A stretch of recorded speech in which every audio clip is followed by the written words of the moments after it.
Video like जरूर कर लीजिए और ऐसे वीडियो लगातार फ्री में पाने के लिए चैनल को तुरंत सब्सक्राइब कर लीजिए और बेल आइकन को जरूर टैप कर लीजिए ताकि आगे भी सारे वीडियो आपको मिलते रहे। यूट्यूब में फॉलो करते हैं तो प्लीज ये वाला फ्री टेलीग्राम चैनल जरूर ज्वाइन कर लीजिएगा। सारे नोटिफिकेशन सारे अपडेट यहीं पे आते हैं, ध्यान रखिएगा। नमस्कार दोस्तों, स्वागत है आपका स्टडी फॉर सिविल सर्विसेज में। मैं अंशुमन आपका स्वागत करता हूं और एससीएस डेली क्विज में लगातार वीडियो सीरीज़ भी हम देख रहे हैं। 28 फरवरी के क्वेश्चंस को इस पर्टिकुलर वीडियो में हम देखने वाले हैं। ये ग्रुप आप ज्वाइन कर लीजिए अब तक नहीं किया है और डिस्क्रिप्शन में इसका लिंक दिया होगा, ठीक है। तो बिना किसी देर के क्वेश्चन नंबर 1 से स्टार्ट करेंगे। भारतीय कृषि अनुसंधान परिषद यानी कि Indian council of agriculture research किस मंत्रालय के तहत एक स्वायत्त संगठन है, ठीक है। तो ये है हमारा जो ministry of agriculture and farmers welfare, ठीक है। इसके अंतर्गत डी ऑप्शन करेक्ट है। निम्न में से कौन सा अनुच्छेद यह घोषित करता है कि सभी कानून जो किसी मौलिक अधिकार के साथ असंगत हों उनका अल्पीकरण करते हों अवैधानिक यानी कि शून्य होंगे, ठीक है। तो इन कंसिस्टेंट विथ जितने भी लॉज होंगे हमारे बनाए हुए पार्लियामेंट के द्वारा जो फंडामेंटल राइट्स को डेरोगेट करते हैं या उनके साथ इनकंसिस्टेंट हैं वो शून्य हो जाएंगे या मान्य नहीं होंगे, ऐसा हमारा प्रावधान करता है अनुच्छेद 13। प्रशासनिक सुविधा के लिए उत्तर प्रदेश में कितने नगर निगम हैं, ठीक है। म्यूनिसिपल कॉरपोरेशंस की बात हो रही है तो इनकी संख्या है 13। लिस्ट एक बार आप रेफर कर लीजिए। निम्न में से किसके पास उच्च न्यायालय के न्यायाधीश को उनके कार्यालय से हटाने की शक्ति है जब संसद के प्रत्येक सदन ने एक प्रस्ताव पारित किया है, ठीक है। तो बेसिकली जैसे मान लीजिए इम्पीचमेंट का प्रोसेस या रिमूवल का प्रोसेस कह लीजिए, किसी जज के अगेंस्ट जो है वो संसद के दोनों हाउसेज में पास हो गया है, तो तब जो है ये इस पे अपना सहमति देके जो भारत के राष्ट्रपति हैं वो ऐसा आदेश जारी कर सकते हैं। तो इसमें से बी ऑप्शन हमारा जो है ये करेक्ट हो जाएगा। अगला देखें कि निम्न में से किसे चौथी पीढ़ी के कंप्यूटर में मुख्य इलेक्ट्रॉनिक घटक के रूप में इस्तेमाल किया गया था, ठीक है। तो जो हमारी कंप्यूटर की जनरेशन्स हैं 1st, 2nd, 3rd, 4th, 5th, ठीक। तो इनमें जो है जो हमारा ऐसे समझिए कि जो हमारा उसका CPU है ना, तो वो मेन किस हमारा इलेक्ट्रॉनिक डिवाइस के जो है प्रोसेसिंग के साथ काम कर रहा है, ठीक। तो यहाँ पे अगर हम देखें तो पूछ रहा है कि जो है 4th जनरेशन, ठीक है। तो 4th जनरेशन में हमारा very large scale integrated circuits का यूज़ होता था, ठीक। तो ए ऑप्शन करेक्ट होगा। और जो और अलग अलग हमारी जनरेशन हैं उनके बारे में भी एक बार पढ़ लीजिएगा।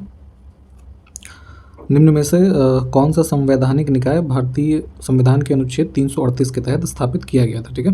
तो अनुच्छेद 338 के तहत यहाँ पे national commission for schedule caste, ठीक है, इसकी स्थापना की गई है।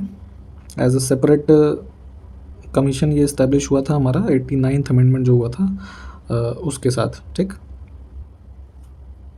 काका कालेकल की अध्यक्षता में प्रथम पिछड़ा वर्ग आयोग किस वर्ष में नियुक्त किया गया था, ठीक है। तो फर्स्ट बैकवर्ड क्लासेस कमीशन यहाँ पे बना था जो है 1953 में, ठीक। इनके जो इस कमीशन के अध्यक्ष थे इनका नाम था काका कालेलकर, ठीक।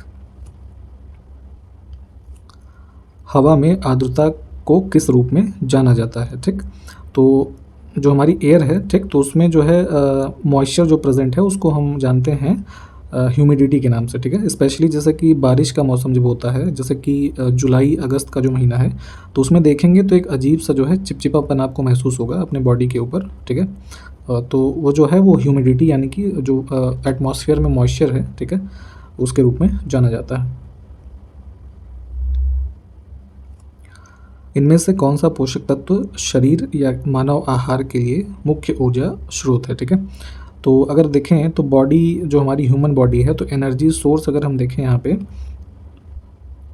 तो सबसे ज़्यादा जो हमारा एनर्जी का सोर्स है वो कार्बोहाइड्रेट होता है, ठीक। जैसे कि चावल, आलू, इन सब में जो ये पाया जाता है।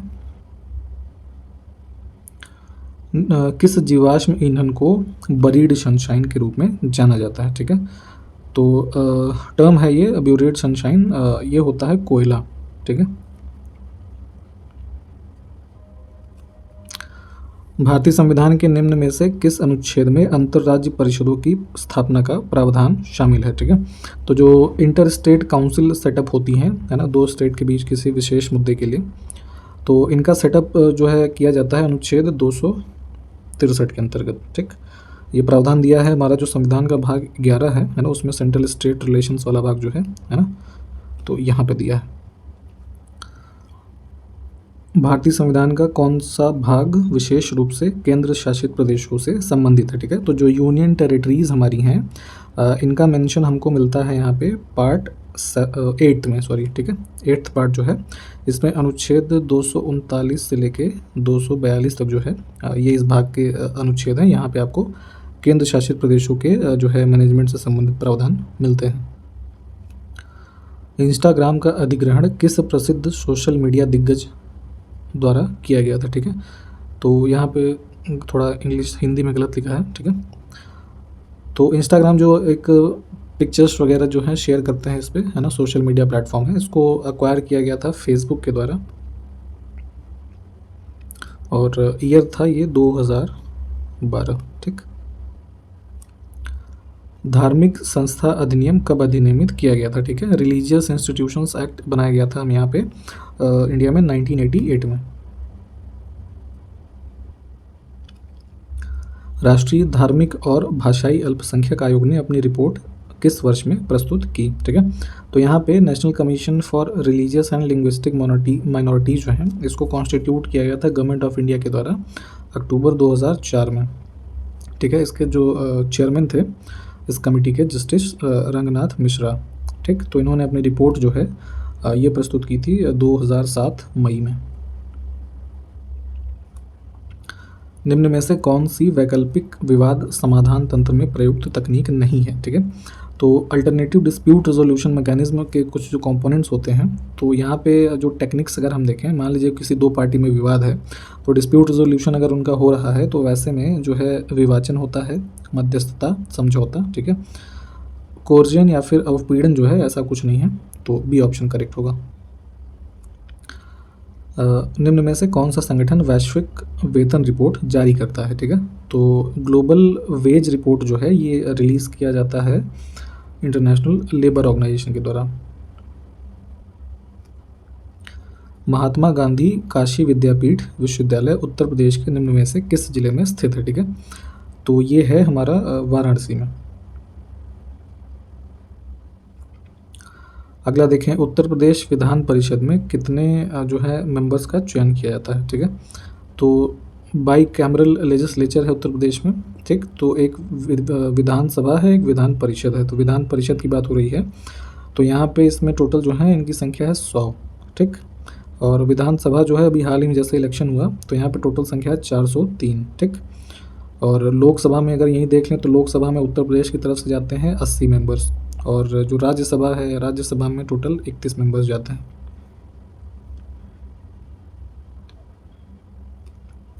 किस राज्य सरकार ने खेलों को बढ़ावा देने के लिए खेल नर्सरी योजना 2022-23 शुरू की है? ठीक है, तो यहाँ पे स्पोर्ट्स को प्रमोट करने के लिए जो है हरियाणा की सरकार जो है ना, इन्होंने ये स्कीम जो है लॉन्च की है।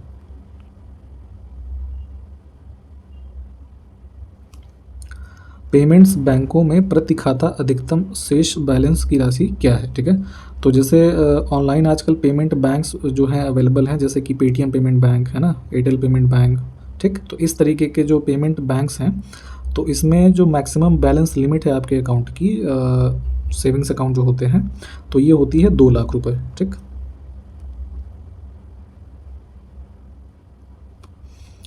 2021 पैरालंपिक स्पोर्ट्स अवार्ड्स में सर्वश्रेष्ठ महिला पदार्पण का सम्मान किसने जीता है? ठीक है, तो बेस्ट फीमेल डेब्यूट ऑनर जो मिला है 2021 पैरालंपिक स्पोर्ट्स अवार्ड्स में, ये अवनी लेखरा को मिला है।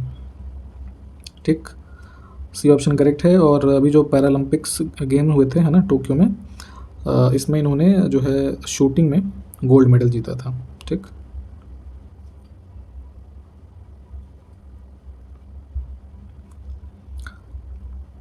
हाल ही में गांधी टोपी गवर्नर पुस्तक का विमोचन किसके द्वारा किया गया है? तो वाइस प्रेसिडेंट वेंकैया नायडू जी के द्वारा है ना इसका विमोचन किया गया। और ये पुस्तक बेसिकली एक तेलुगु बुक है ना, जिसका टाइटल ये है, और इसको जो है लिखा है यहाँ पे इनका नाम था डॉक्टर वाई लक्ष्मी प्रसाद। ठीक है, अंतर्राष्ट्रीय मानव एकता दिवस कब मनाया जाता है? ठीक है, इंटरनेशनल ह्यूमन सॉलिडेरिटी डे, तो ये होता है हमारा 20 दिसंबर को। अनुच्छेद 244 निम्नलिखित में से किस प्रावधान से संबंधित है? ठीक है, तो यहाँ पे देखेंगे ऑप्शन बी जो है अनुसूचित क्षेत्रों और जनजातीय क्षेत्रों का प्रशासन, ठीक है, इससे संबंधित है। ये हमारा कॉन्स्टिट्यूशन का भाग 10 जो है उसमें शेड्यूल्ड ट्राइबल एरियाज जो हैं, है ना, तो वहाँ पे असम, त्रिपुरा, मेघालय और मिज़ोरम, इनके जो है एडमिनिस्ट्रेशन से संबंधित प्रावधान यहाँ पे दिए हुए हैं। भारत में प्रकाशित होने वाला पहला समाचार पत्र कौन सा था? ठीक है, तो इसका नाम था Bengal Gazette. B option correct हो जाएगा। ये 1779 में जो है एक तरीके से पब्लिश हुआ और ये फर्स्ट इंग्लिश लैंग्वेज का जो है न्यूज़पेपर था और इसको फाउंड किया था एक आयरिश मैन थे, जेम्स ऑगस्टस हिस्की, है ना, ऐसे कुछ नाम था इनका, एक बार देख लीजिएगा, ठीक है। तो ऑप्शन बी करेक्ट है। निम्नलिखित में से कौन सा संसदीय प्रक्रियाओं के क्षेत्र में एक भारतीय नवाचार है? ठीक है, तो यहाँ पे देखेंगे तो ये इंडियन इनोवेशन है हमारा ज़ीरो आवर, ठीक है, सी ऑप्शन करेक्ट हो जाएगा। और ज़ीरो आवर बेसिकली शुरू किया गया था सबसे फर्स्ट टाइम जो इंडियन पार्लियामेंट में शुरू हुआ है, ये 1962 में, ठीक है। और ज़ीरो आवर में होता क्या है कि जो हमारा क्वेश्चन आवर के जस्ट बाद वाला हमारा आर है 12 से 1 बजे तक का, ठीक है, तो ये ज़ीरो आवर होता है। इसमें जो अर्जेंट पब्लिक इंपॉर्टेंस के मैटर हैं, ठीक है, उन पे यहाँ पे डिस्कशन किया जा सकता है, ठीक। तो सी ऑप्शन जो है। निम्न में से कौन सा एक यूनेस्को विश्व धरोहर स्थल है जो तमिलनाडु में स्थित है? ठीक है, तो यहाँ पे देखेंगे तो जो महाबलीपुरम में स्मारकों का समूह है, ठीक है, तो ये जो है एक यूनेस्को वर्ल्ड हेरिटेज साइट है जो तमिलनाडु में है। निम्न में से किस समूह को एशियाई नाटो कहा जाता है? ठीक है, तो जैसे यूरोपियन कंट्रीज़ का एक ऑर्गेनाइजेशन है ना, North Atlantic Treaty Organization NATO, तो उसी प्रकार से यहाँ पे जो हमारा क्वाड्रिलेटरल सिक्योरिटी डायलॉग है ना, क्वाड समूह, ठीक, जिसमें इंडिया, यूएस, जापान और ऑस्ट्रेलिया हैं, ठीक है, तो इसको एज अ एशियाई नाटो कहा जाता है। सांप्रदायिक सद्भाव के लिए राष्ट्रीय फाउंडेशन किसके अंतर्गत एक स्वायत्त संगठन है? ठीक है, national foundation for communal harmony, तो ये एक ऑर्गेनाइजेशन है autonomous ministry of home affairs के अंदर।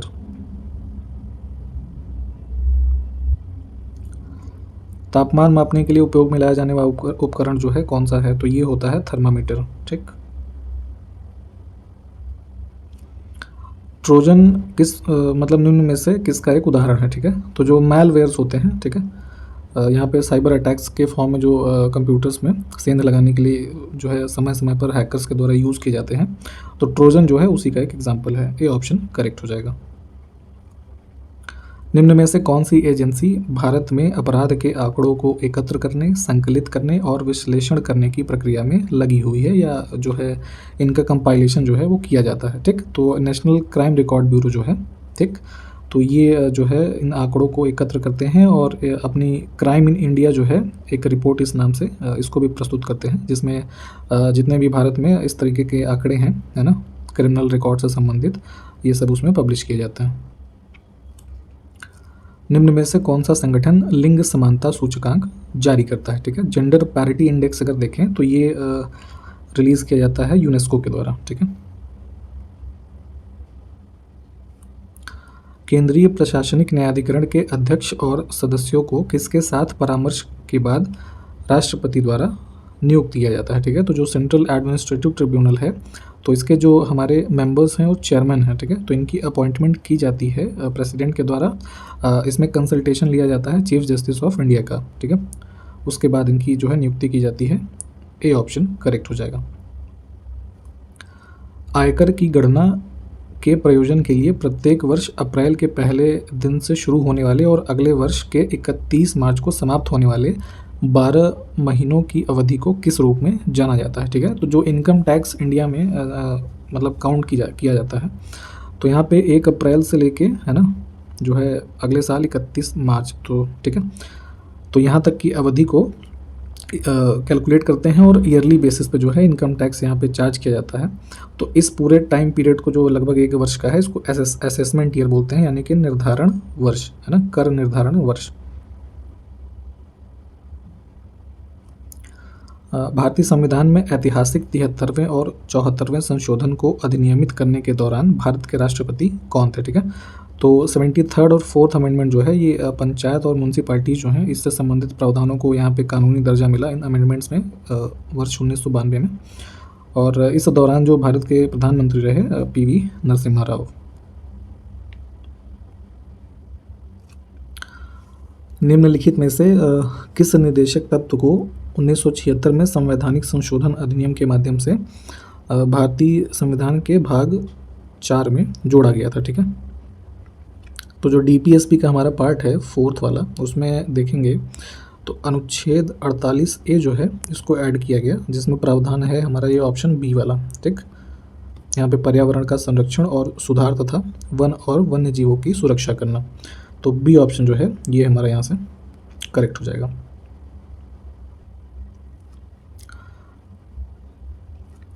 निम्न में से सबसे पुराना अधिनियम कौन सा है? ठीक है, तो एक्ट्स जितने भी हैं ये दिए हुए हैं यहाँ पे चारों, अगर इनमें देखें सबसे पुराना है हमारा जल प्रदूषण निवारण और नियंत्रण अधिनियम, ये है हमारा 1974 का। ठीक, तो ये सब उसके बाद के हैं, इनसे संबंधित वर्षों को भी आप देख लीजिएगा। फिलहाल हमारा ऑप्शन A करेक्ट हो जाएगा। निम्नलिखित संस्थानों में से किसे बंदी प्रत्यक्षीकरण यानी कि हैबियस कॉर्पस की जो याचिका रिट होती है उसको जारी करने का अधिकार है? ठीक है, तो यहाँ पे किसी मामले में जिसमें किसी व्यक्ति की जो है पेशी करनी हो कोर्ट में, तो उस केस में हैबियस कॉर्पस यानी कि इसको बोलते हैं कि to have the body of, है ना, जिसके बारे में केस है उसको प्रस्तुत किया जाए, तो ये रिट इशू की जाती है सुप्रीम कोर्ट और हाई कोर्ट्स के द्वारा। ठीक, तो यहाँ पे दिए हुए ऑप्शंस में हाई कोर्ट जो है उसको चूज़ करेंगे हम। किसी भौगोलिक क्षेत्र को अनुसूचित क्षेत्र घोषित करने के लिए निम्न में से कौन संवैधानिक रूप से अधिकृत है? ठीक है, तो मान लीजिए कोई एक ज्योग्राफिकल एरिया है इंडिया में, उसको शेड्यूल्ड एरिया घोषित करना है, वहाँ के लोगों के लिए कुछ विशेष प्रावधान जैसे कि उनमें करने हो, जो मान लीजिए हमारा ट्राइबल एरिया है या लेस डेवलप्ड है, तो ऐसे क्षेत्रों को, है ना, घोषित करने का जो संवैधानिक रूप से अधिकार है वो भारत के राष्ट्रपति के पास है। संविधान के किस अनुच्छेद में यह लिखा है कि राज्य मातृत्व राहत के लिए प्रावधान करेगा? तो अनुच्छेद जो 42 है DPSP का पार्ट 4 में, है ना, यहाँ पे एक प्रावधान ये मिलता है हमें, जिसमें ये है कि जो भी हमारी ऐसे समझिए प्रेग्नेंट महिलाएं हैं, है ना, तो उनके जो मान लीजिए कहीं पे काम कर रही हैं, तो उनके लिए एक सिक्योर, है ना, और एक ह्यूमन कंडीशन जो होती है ना, वो प्रोवाइड करेगा, है ना, हमारा स्टेट। ठीक है, और उनको मैटरनिटी रिलीफ यानी कि मातृत्व राहत जो उनके गर्भावस्था के दौरान दिया जा सकता है, ऐसे प्रावधान करेगा स्टेट। कौन से वन को पृथ्वी के फेफड़ों के रूप में माना जाता है? ठीक है, लंग्स ऑफ द अर्थ अगर हम देखें फॉरेस्ट, तो हमारे जो अमेज़ॉन रेन फॉरेस्ट है ना, अमेज़ॉन के वर्षा वन, तो जो ये हमारी इधर देखेंगे साउथ अमेरिकन कंट्रीज़ में देखिए, तो जैसे ब्राज़ील है ना, बोलीविया, पेरू, इक्वाडोर, कोलंबिया, ये सब, तो यहाँ पे एक लार्ज एक्सटेंशन मिलता है हमको अमेज़ॉन फॉरेस्ट का, और एक ये क्लियर लिंक है जो हमारा जो प्लैनेट है अर्थ, है ना, उसकी हेल्थ से। ठीक है, तो इस वजह से यहाँ पे इनको लंग्स ऑफ द अर्थ बोलते हैं। ठीक, निम्न में से किस खनिज की कमी के कारण मानव में एनीमिया रोग होता है? ठीक है, तो जो रक्ताल्पता होती है ना, खून की कमी हो जाती है, ऐसी स्थिति को एनीमिया बोला जाता है। तो इसमें जो आयरन की कमी हो जाती है, इसकी वजह से ये होता है। निम्न में से कौन सा तिलहन यानी कि ऑयल सीड का एग्जाम्पल है? ठीक है, तो यहाँ पे ज्वार, बाजरा, ये सब तो मोटे अनाज की कैटेगरी में आ गए। मसूर जो होता है वो दाल होती है, पल्सेस होती हैं। ठीक है ना। तिल जो है ये हमारा एक तिलहन यानी कि ऑयल सीड का एग्जाम्पल है। ठीक, मद्रास के उच्च न्यायालय की स्थापना किस वर्ष में की गई थी? ठीक है, तो ये मद्रास हाई कोर्ट जो है हमारा, तो ये इस्टेब्लिश हुआ था 1862 में। निम्न में से कौन फाइलेरिया रोग के लिए रोगवाहक यानी कि वेक्टर के रूप में कार्य करता है? ठीक है, तो जो फाइलेरिया की बीमारी होती है वो इसके वाहक होते हैं मच्छर, मॉस्किटोज। ठीक है, बी ऑप्शन हमारा इसमें से करेक्ट हो जाएगा। और इसी प्रश्न के साथ ये वीडियो समाप्त करेंगे। नमस्कार, जय हिंद।